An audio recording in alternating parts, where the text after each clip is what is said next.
सहसा उपवासालाच राजगिराचा उपयोग होतो. एरवी सुद्धा राजगिरा पिठाचा शिरा स्वीट डिश म्हणून खाऊ शकतो.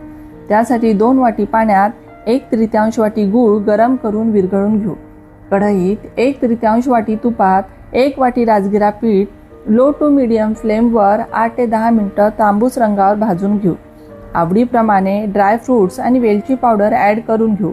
गरम झालेल्या गुळाचे पाणी गाळणीने गाळून झाकून 5 मिनिटं वाफ काढून शिजून घेऊ.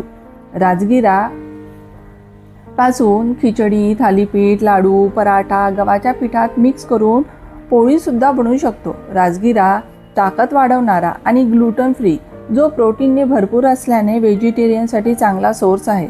एवढेच नाही तर आपले शारीरिक मानसिक बल सुद्धा वाढवते.